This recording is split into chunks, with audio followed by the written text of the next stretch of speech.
चाहे हमें जेल जाना पड़े, चाहे हमें फांसी चढ़ना पड़े, लेकिन देश की 97 करोड़ मतदाताओं की आवाज को दबने नहीं दिया जाएगा और 150 करोड़ की जो आबादी है इस देश की, उसके साथ छल नहीं करने दिया जाएगा।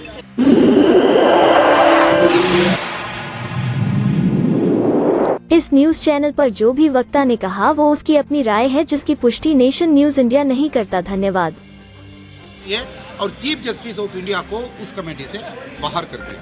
क्यों किया ऐसा?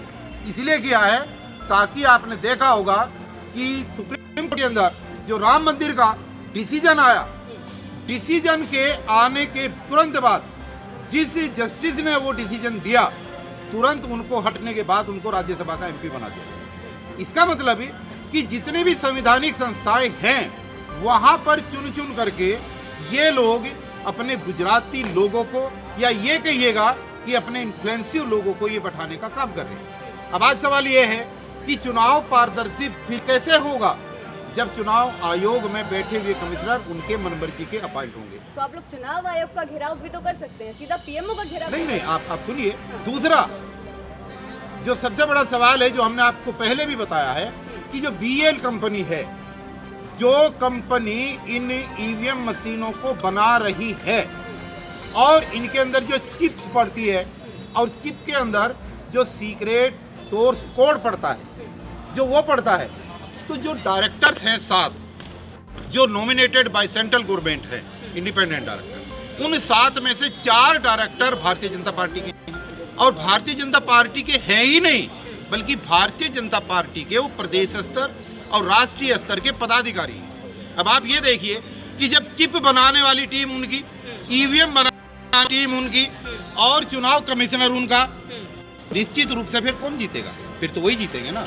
इसलिए ये सारी धांधलेबाजी जो हो रही है और जिस तरीके से दिल्ली के अंदर धारा 144 लगाकर लोगों के लोकतांत्रिक अधिकारों को खत्म किया जा रहा है, उनकी आवाज बंद की जा रही है, ये सब सरकार की सोची समझी नीति है। आज यहाँ पर झगड़ा हुआ, सुबह पुलिस कह रही थी प्रोग्राम नहीं होगा।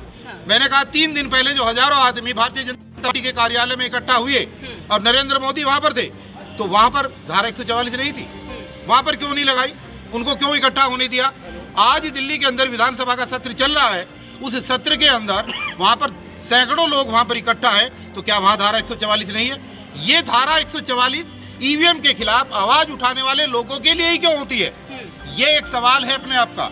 आप ये समझने की कोशिश करें कि नरेंद्र मोदी जी के इशारे पर ये सारी ईवीएम का कार्रवाई हो रही है, और वो जो बार बार कहते हैं अब की बार 400 पार, अब की बार 300 पार, मैंने पहले भी आपको कहा था, यही कहते हैं ना। अब मुझे एक बात बताएं, राजस्थान के अंदर एक भारतीय जनता पार्टी का एक प्रत्याशी जिसने चुनाव लड़ा, उसने चुनाव लड़ने से, वोटिंग होने से पहले एक घोषणा करी कि मुझे 92,000 वोट मिलेंगे, ठीक है।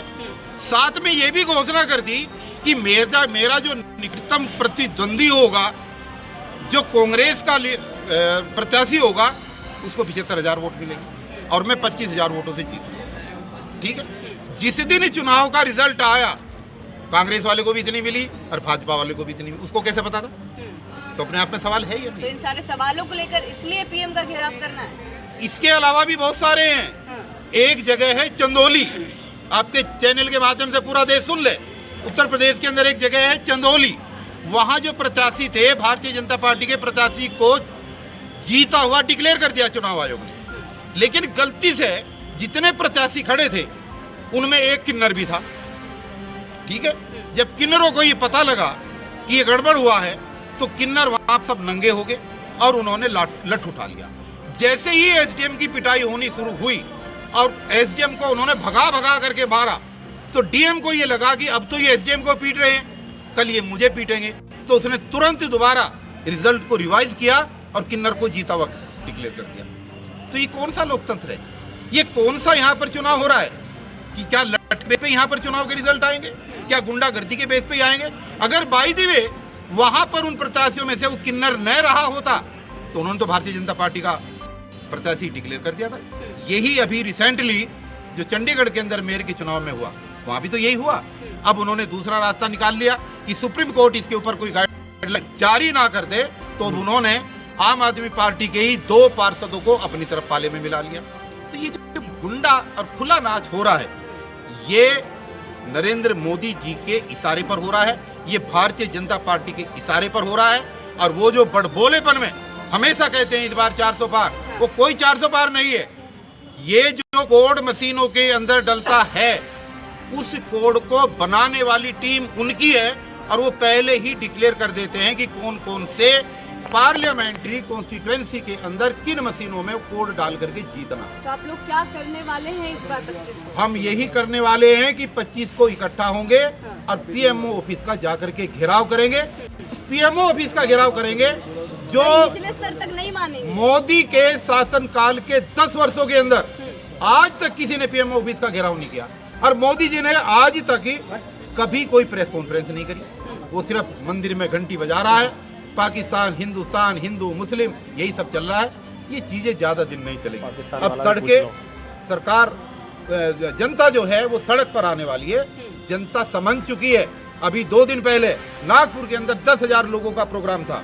आने वाले समय में गोवा के अंदर 4 मार्च को 10,000, जो 40 वहाँ की विधानसभाएं हैं, सारी विधानसभाओं का रेजुलेशन पास होकर 10,000 लोग वहाँ पर घेराव करने वाले हैं। वहाँ पर तय हो गया है। सर, कहीं ऐसे आंदोलन करते करते चुनाव नजदीक ना आ जाए? चुनाव नजदीक होने से कुछ नहीं हो रहा। जब होता है तो 2 दिन पहले हो जाता है और कोशिश होगी। वही मैं कह रहा था, चुनाव होगा कैसे? होगा कैसे? हर विधानसभा लेवल पे टीमें बन चुकी हैं। क्या करने के लिए? मशीनों को तोड़ने के लिए। आप लोग भी मशीनों के बिल्कुल तोड़ेंगे, 100% तोड़ेंगे। अगर हमारे जनता के मुताबिक चुनाव नहीं हुआ तो हम किसी भी सूरत में 2024 का चुनाव ईवीएम से नहीं होने देंगे। चाहे हमें जेल जाना पड़े, चाहे हमें फांसी चढ़ना पड़े, लेकिन देश की 97 करोड़ मतदाताओं की आवाज को दबने नहीं दिया जाएगा और 150 करोड़ की जो आबादी है इस देश की, उसके साथ छल नहीं करने दिया जाएगा। चलिए, बहुत बहुत